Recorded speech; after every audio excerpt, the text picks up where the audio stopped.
All right, Jay. Normally, this is when I would say rapid reaction. A lot of topics, a little bit of time, but instead, since most of the rapids would be COVID anyway, we are just going to go on and talk about yet another COVID subject. This time in the NBA, where a new memo has been released by the NBA that is going to be requiring non-boosted players, not non-vax, but non-boosted players to undergo daily testing now through the All-Star break. This is part of the original testing change that came around Christmas time when cases began to spike with the Omicron and all that such. And they have continued the restrictions on non-boosted players again, and this was expected to run out here at the end of the week, and instead the NBA is going to run with this. So, is this just being cautious, or is this just more COVID craziness from these institutions as we've come to know it? I don't even think we do like real COVID segments on this show anymore. We just see like some foolishness come out. We're like, oh, let's talk about COVID because it's just, Omicron's all of a sudden whipping everybody's behind. So, but we've reached a point now to where you could just go into any hospital right now or any doctor's office and you could just pull any book from anywhere and just randomly flip to a page and just say, oh, there it is, there's the CDC's new policy. That's where we're at. Because what do we have? We just had Dr. Fauci on television because they was talking about, so why did we go from 10-day isolation to now 5 days? Well, we don't want to we don't want to kill the economy, and we don't want to just purge the workforce because when you have a seemingly healthy person test positive and you kick them out of work for it, just don't make no sense. And we're already in a situation where if you don't have the vaccine, your job might be in question and you might not have a job. So, which is interesting because that's kind of what we've been saying, for most of this, since I would say maybe June of 2020. We were like, maybe we should try to, take into account other factors besides COVID.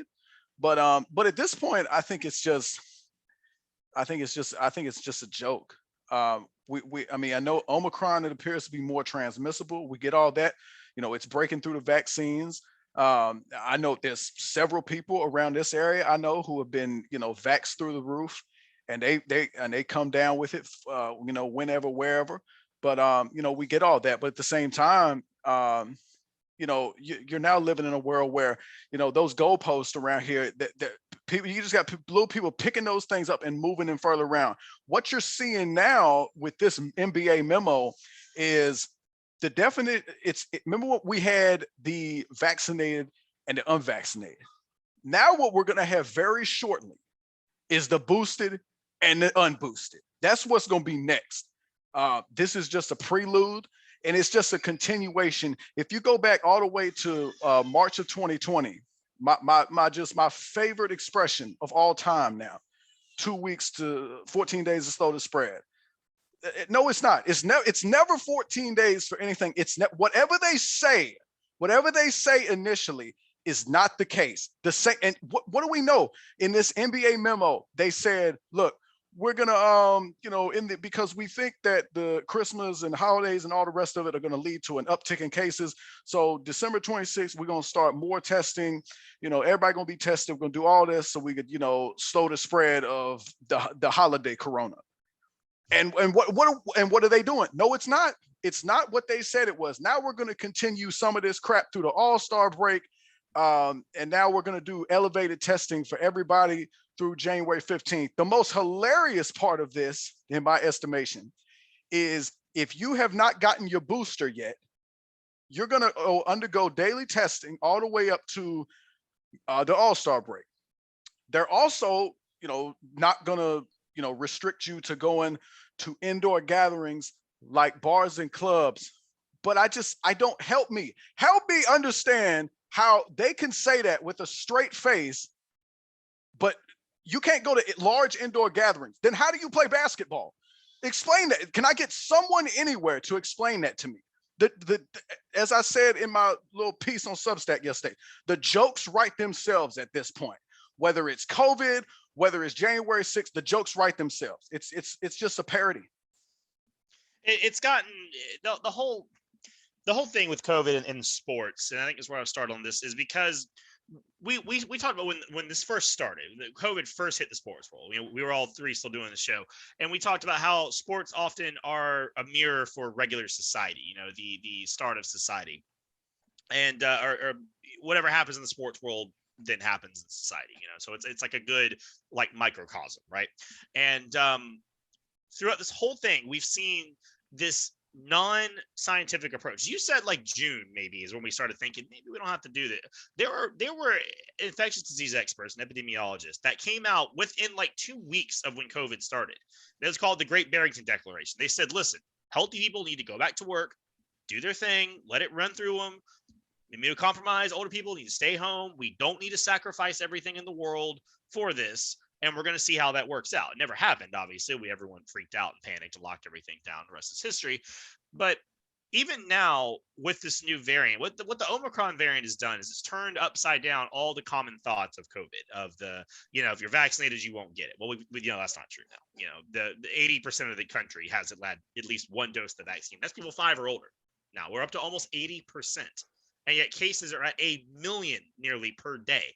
The highest they were in the Delta spike or the original spike were about 300,000 per day nationally in the US. Now we're at 1 million. Like, you can't keep saying, well, this is just the unboosted or unvaccinated people that are causing it. No, it's not. No. That is a point of reference with no scientific data. And the very few studies they have that isn't just interpreting real world statistics were done like pre-Delta. I mean, when they talk about all the masks are affected, that was pre-Delta. Delta was like 70 times more transmissible than original COVID. And then this variant is like hundreds of times more than Delta was. Like, all these things they tell you never have a real hard scientific backing. The real hard scientific truth now is whether you're boosted or vaccinated or not, you're going to get it. So if you want to roll the dice and not be vaccinated, that's on you.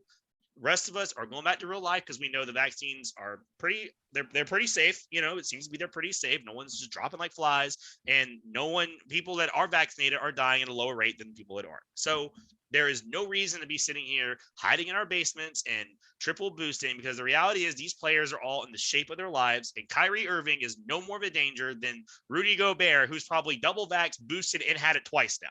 They are one and the same. They are the equal risk to everyone around them. There is no difference at this point. I mean, there are studies or data out of places like Israel. Israel is a good benchmark because they are one of the most vaccinated countries on earth. I mean, boosters are now mandatory. You remember that conspiracy theory that boosters would be mandatory, and now they are. Martin McCary at Johns Hopkins, he's quoted the Israel over the past week. The most new cases are from people who are triple vaccinated, and then the second most are double vaccinated, and the least amount of new cases are no vax at all. Now, they do think that maybe has some deal with natural immunity and some such, sure, but the reality is at this point there's no stopping it. There's no slowing the spread. This variant is going to do what it's going to do. We've seen it in plenty of other countries. We've seen it in South Africa. We've seen it in the UK. It's going to do what it's going to do, and then it's going to move on. And that's it. It's a mild cold for most people. Yes, some people are still dying. Yes, people who have comorbidities need to keep up with it. But doing this with sports is just the most unscientific thing. And hey, the NBA wants to do this their own product and have 5-man lineups of people you've never heard of, and we're getting people like Lance Stevenson 10-day contracts. I mean, sure. I mean, if that's what you want, sure. But the reality is going to hit them like a brick sooner than later. The NFL already said we're kind of over this. We're moving on. We're going to the playoffs. We're going to have fun.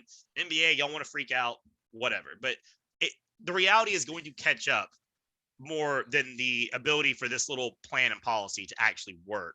And it's not going to work for them. But hey, they want to do it. It's going to work as long as the players put up with it or the NBA puts up with a lackluster product. Well, that's the thing. And that's the thing that we've seen, recently we've seen the NBA and the NFL, both leagues have started to pivot because you have the whole, oh man, Omicron, are we shutting down again? And both leagues have basically said, no, we're not. Now, what I would say is the most probably fundamental reason that they won't shut down, and they'll never say it, is because of all the money they would lose. They've already done that once. They're not doing that again. Right. But what I'm starting to see now is like, okay, so we still got a protocol. We're just gonna modify things, and it's like we said at the very first at the top of the show with Aaron Rodgers and who is it, Bub Hub or whoever the Yeah, dude was that, that yeah, the bum, yeah. you know what I'm saying? Like it's the COVID morality test. Both the NBA definitely, at this point is trying to, still put on the show that like, oh, we're good people and we're wearing masks and we're vaccinating and boosting and all the rest of it.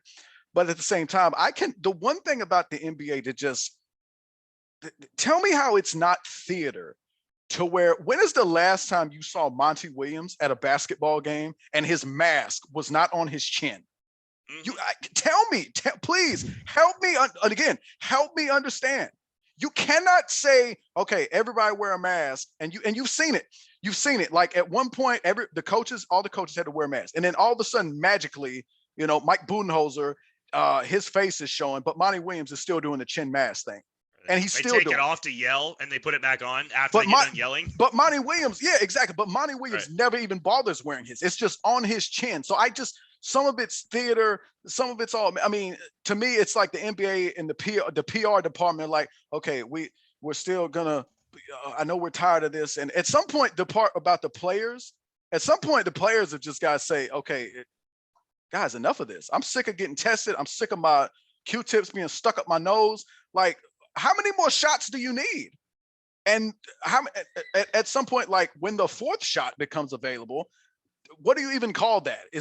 Can you have a booster to the booster? Do you call it the closer?